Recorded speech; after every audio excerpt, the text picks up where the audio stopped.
안녕하세요. 금융나침반입니다. 오늘 있었던 사례를 하나 가지고 좀 얘기를 해볼게요. 약간 좀 고민을 좀 많이 해야 되는 그런 내용이 하나 있어가지고 그러는데, 자, 이분께서 문의를 주신 것은 설이 지나고 나서니까 저번 주 목요일인가요? 금요일인가? 그때 문의를 주신 거예요. 현재 무직자의 신분입니다. 하지만 이분은 직업이 있어요. 어떤 직업이냐? 개인 사업장을 운영하는데 동업을 하고 있습니다. 동업. 근데 이 동업자 지인분이 대표가 되어 있어요.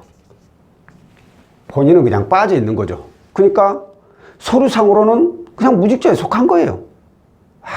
오늘 내용에 보면 차라리 공동대표라도 좀 넣어놓지, 너무 좀 아쉬운 면이 있었어. 근데 뭐 어쩔 거예요. 뭐 이렇게 모르고 이제 이렇게 진행한 건데. 그러니까 이분이 이렇게 사업을 같이 공동으로 운영하시다가 사업 자금이 추가로 더 필요해가지고 대출을 이제 문의를 주셨던 거죠. 뭐 사업 자금이면 아파트 담보대출, 저희 거 영상을 보고 무직자도 가능한 아파트 담보대출로 문의를 주셨는데, 자, 현재 이 아파트의 KB 시세 일반가를 보면 일반가가 6억 5천만 원이에요. 5천만. 그리고 현재 선순위는 담보대출이 아니라 전세입자가 있어요.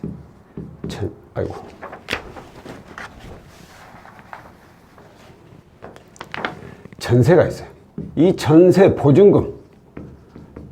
보증금이 3억 5천만 원. 자, 이분께서 필요한 금액, 필요 자금은 2억 원입니다. 2억 원. 그리고 이분의 신용 점수는 나이스로 931점. 신용 점수 굉장히 좋죠. 931점이면 1등급에 속하죠. 자, 그럼 이분이 이제 이용할 수 있는 게 저축은행에서 취급하는 신규 사업자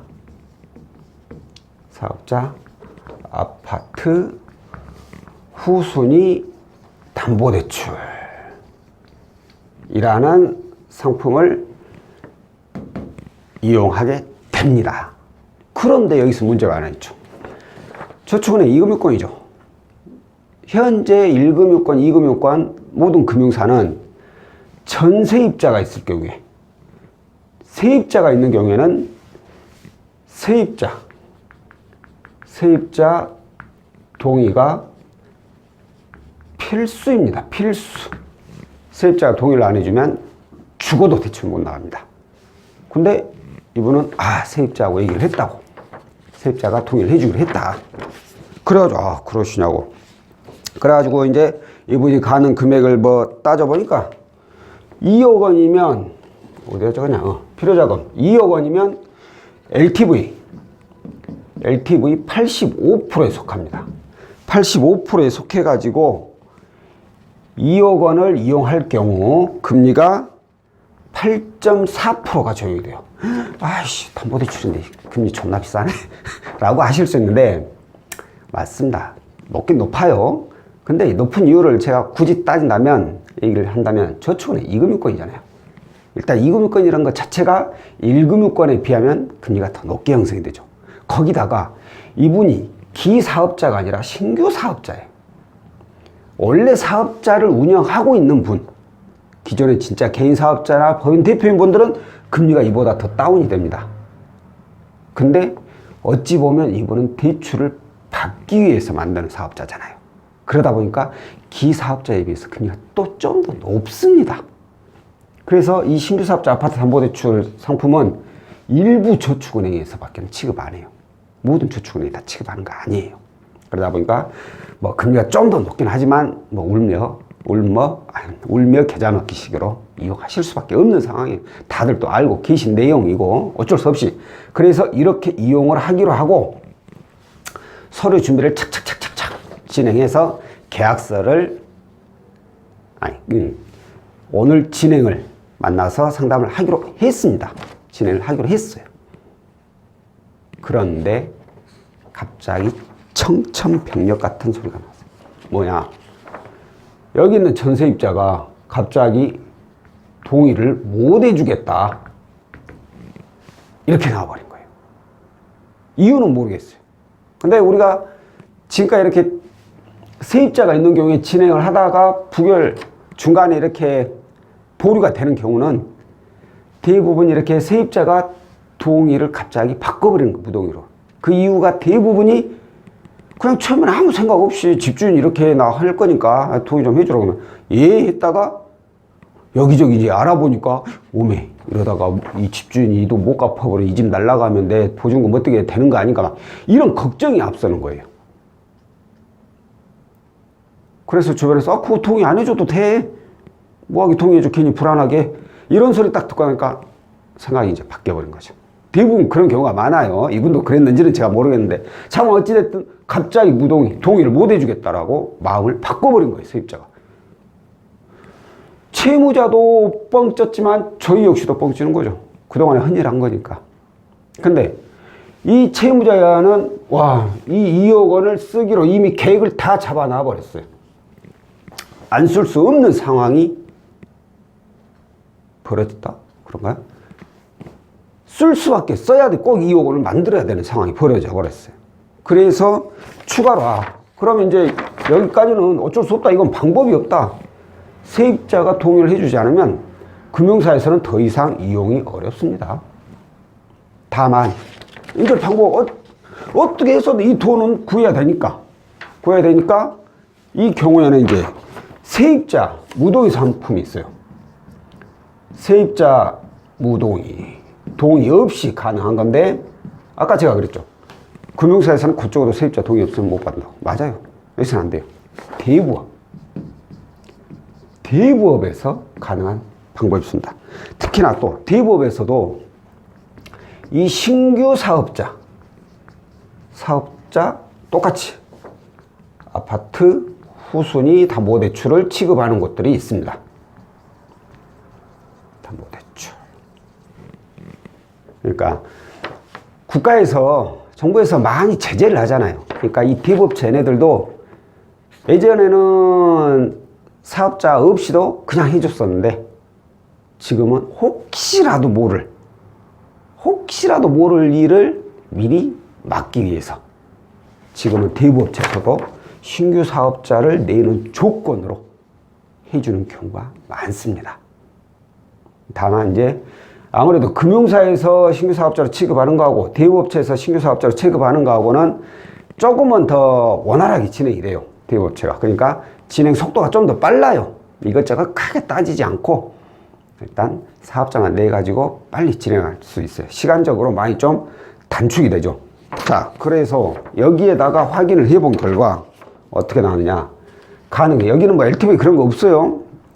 대부업체는 대부분이 시세 보고 낙찰률 보고 그래가지고 자기들이 임의적으로 여기는 대출이 얼마까지 가능하다 하겠다라고 판단한다. 그래서 여기서 나온 금액이 얼마냐면 2억 1천만 원까지는 우리가 해주겠다. 그리고 금리는 8.7%. 어머머머머. 민정을 저축은행에서 8.4%가 나왔는데 대부업에서 8.7%밖에 안 나와버렸어. 어떻게 이렇게 대부업에서 금리가 낮게 나오지? 라고 생각하실 수가 있는데, 자, 이 대부업체 신규 사업자 취급 지역이 굉장히 제한적이에요. 근데 그 지역 안에 이 아파트가 속해 있고 거기에다가 이분의 신용이 너무 좋아. 거기에다 하나 더. 서류상으로는 무직자이지만 사업장을 운영 중이라는 걸 확인이 되니까 금리가 정말 낮게 적용이 돼버린 거죠. 근데 여기에서 또 하나, 이게 굉장히 오늘 포인트죠. 신용 미등재. 자, 이게 무슨 말이냐, 신용미등재. 우리가 대출을 받게 되면 신용정보사에 통보가 되죠. 그래서 대출 어디에서 얼마 며칠 날 받았습니다 라고 전산에 다 뜨죠. 특히 뭐 나이스하고 올크레딧 보면은 그게 다 나오게 돼 있죠. 그런데 거기다 통보를 하질 않아요. 그러면 이 사람들 어떻게 대출이 나갔다는 거 확인되느냐? 아파트로 등기를 떼야만이 알 수가 있다는 거예요. 등기부등본을 떼면 거기에 이제 어디 대부에서 설정이 얼마, 채권가액 얼마가 돼 있다라고 돼 있는 거죠. 그러니까 이 아파트에는 이미 만약 대출이 나갔다면 세입자가 선순위가 되고 여기가 후순위로 등기가 나와 있는 거죠. 그런데 신용정보사에서는 이분이 대부업에서 대출 받은 게 안 나오죠. 이 장점이 뭐예요? 신용정보사에 등재가 안 되니까 대출이 발생이 안 된 거잖아요. 그러면 일단은 가지고 보유 대출이 나는 등기상으로는 많이 있지만 신용정보사 그 전산상에는 그대로고 거기다 대출 건수가 이제 발생이 안 되잖아요. 또 그것도 대부업체인데 그럼 신용이 어떻게 돼? 신용이 변동이 없죠. 이분은 이 신용을 그대로 살릴 수가 있죠. 만약에 이 대부업이 신용에 반영이 됐다. 그러면 여기서 점수가 확 떨어지겠죠. 이것까지 살린 거예요. 그래서 이분은 이걸로 진행을 하시겠다 하고 지금 진행 중에 있는 분이에요. 자, 오늘 제가 알려드리고 싶은 내용이 바로 이겁니다. 신용 등재하고 신용 미등재. 과연 어떤 게 좋은가? 이거 참 애매한 내용입니다. 제가 생각을 해봤는데도. 자, 제가 그죠. 대출은 어떤 순으로 받아야 돼? 1금융권, 2금융권, 그리고 대부업체라고. 몇 번, 몇백 번, 몇천 번까지도 얘기했을 거예요. 대출은 어찌됐든 금융사부터 받아야 되는 거예요. 그런데, 와, 이 내용은 참 애매하더라고. 제 말을 뒤집을 수도 있는 내용인 것 같아요. 일반 다른 신용대출 그런 건 안 돼요. 어차피 뭐 미등재 된다면 또 그것도 따져봐야겠지만 금리도 중요하죠. 이제 이분 같은 경우에 금리 차이가 0.3%면 거의 뭐 없는 차이 없으니까 2억에 0.3이면 2, 3은 1년이면 60만 원인가요? 60만 원. 그럼 한 달이면은 한 5만 원 정도밖에 차이가 안 나니까 5만 원도 뭐 많은 거지만 워낙 대출금에 비하면 차이가 없다 보니까 원래 만약 이분이 그래 전세입자가 동의를 했어 없어? 동의를 했어. 그래가지고 이걸로 나갔다 쳐요. 저축은행 걸로. 그럼 이분은 신용점수 훅 떨어지겠죠. 1금융권도 아닌 2금융권. 저축은행에서 대출이 한두 푼도 아니고 2억이나 되는 대출이 생기니까 부채가 갑자기 확 늘어나고. 그러다 보니까 또 2금융권 대출 나간 것, 그래서 신용점수는 훅 떨어지게 될 수밖에 없는 거예요. 자, 여기서 이제 중요한 게 있어요. 아이씨, 그래도 신용이 하락하더라도 그래도 안전한 금융사에서 해야지. 대부업에서 하는 게 말이 되냐. 이렇게 얘기하시는 분들이 맞아요. 저는 그 말은 분명히 동의합니다. 그런데 우리나라는 법치국가죠. 아무리 대부업이라고 하더라도 아니면 저축은행이라고 하더라도 내가 대출을 못 갚으면 이 집은 압류를 당하게 돼 있어요. 다만 그 과정이 저축은행 아무래도 금융사, 금감원의 관리감독을 받기 때문에 반드시 그 위배되는 행위를 하지 않죠. 독촉하는 거. 하지만 아무래도 대부업체면 그보다는 좀 더 강하겠죠. 그런다고 해서 뭐 우리 영화 보면 뭐 삽으로 파먹고 뭐 그런 일은 없습니다. 세상에 그런 일은 없어요. 지금이 어느 시대인데 그런 일은 없어요. 다만 여기는 몇 달을 기다려줄 수가 있죠. 갚을 수 있는 여유를 좀. 대신에 여기는 그렇게까지 여유를 많이 안 주죠. 압류들하고 바로 경매로 넘어가 버릴 수도 있고. 어찌됐든 내가 못 갚으면 이 집을 뺏기는 건 똑같아요. 똑같아. 그런데 저축은행에서 어찌됐든 내 신용을 하락시키더라도 여기서 나는 받겠다. 그러면 그렇게 하는 게 맞아요. 자, 근데 여기서 이제 중요한 게 하나 더 있어. 이제 이런 분들이 계십니다. 내가 대출이 뭐 담보대출도 있고 뭐 신용대출로 은행에 대출이 있어. 은행에 뭐 몇천만, 한 5천만 원 있다 쳐요. 5천만 원 있어. 이게 저 마이너스 통장이든 만기일시 상품이든 뭐든 간에 기여. 자, 만기가 되면 어때요? 마이너스 통장도 마찬가지고 만기일시 상품도 마찬가지고, 만기가 되면 내 신용에 크게 변동이 없으면 연장을 해주죠. 근데 내 신용에 변동이 생겨버리면 전액 다 상환하거나 혹은 그 빌리 원금의 몇 프로를 상환을 해야지 나머지 걸 또 한 1년 정도 또 연장을 해주고 그렇게 되잖아요. 그런데 만약 이런 대출이 있어. 이런 대출이 있는데 내 신용이 갑자기 훅 떨어져 버렸어. 이것 때문에. 저축은행 대출 갑자기 2억에다가 그것도 저축은행 대출 건수가 발생돼 버리니까. 그럼 과연 은행에서 연장을 해줄까요? 제 생각은 당연히 보통 얘기 들어보면 일부 부분 상환을 해야만이 연장을 해줍니다. 대출이 2억이나 발생해 버렸는데 이 은행에서 가만히 있겠어요? 이제 20% 1,000만 원 상환해서 아니면 15% 아니면 10% 이렇게 상환해서 이렇게 나오게 됩니다. 자, 이런 상환할 수 있는 여유 자금이 없는 분들은 어찌 보면 차라리 대부업이긴 하지만 신용 미등재 이게 낫죠. 왜? 신용이 안 드러나지 않으니까. 그럼 은행에서는 변동이 없으니까 연장을 해줄 확률이 훨씬 높아지죠. 또 대출만이 아니라 내가 신용에 변동이 생기면 안 되는 상황이 있는 분들이 있어. 이런 분들은 어떻게?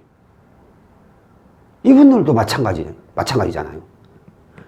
차라리 그때는 이게 훨씬 본인한테 유리한 방법일 수가 있죠. 그런데 계속 걸리는 거 하나. 이게 대부업이라는 거예요. 아이씨, 말은 금융권, 대출은 무조건 금융권부터 해요. 이렇게 맨 지저댔는데, 오늘 내용은 참 애매해. 다행히 이분은, 다행인 건지 어쩐 건지 모르겠지만, 전세입자가 동의를 안 해줬기 때문에 어쩔 수 없이 이제 이걸 이용을 했는데, 이게 진짜 다행인 건지 어쩐 건지는 제가 솔직히 판단을 못 하겠어요. 이거 하나만 보면, 이게 나은 것 같기도 하고. 자, 결정은 여러분이 하십시오. 저는 여기까지예요. 저도 이건 정말 애매하네요. 뭐가 맞을지. 다만 본인의 상황이죠. 나의 지금 현재 상황이 어떠하냐가 가장 중요하죠. 아까 말씀드린 것처럼 만기일시 상품을 이용해서 연장을 해야 된다거나 아니면 앞으로 내가 신용 변동이 생기면 안 되는 그런 상황이거나 그러면 차라리 이게 나을 수가 있죠. 반대로 나 그런 거 없어. 신용 떨어져도 상관없어. 이제 대출 받을 일도 없고 뭣도 없고 그러니까 그런 분들은 이거 받아도 괜찮아져. 그때는. 그러니까 이런 본인이 상황이 어떠하냐에 따라서 이걸 이용해야 될지 이걸 이용해야 될지 본인이 판단을 해야 될 것 같아요. 사실 추천드리려고 한 건 아닌데 오늘 너무 좀 잘 나와가지고 이 얘기를 꼭 한번 해봐야 될 것 같았어요. 말씀드렸습니다. 자, 오늘 영상은 여기까지고요. 다음번에 또 다른 내용으로 찾아뵙도록 하겠습니다. 고맙습니다.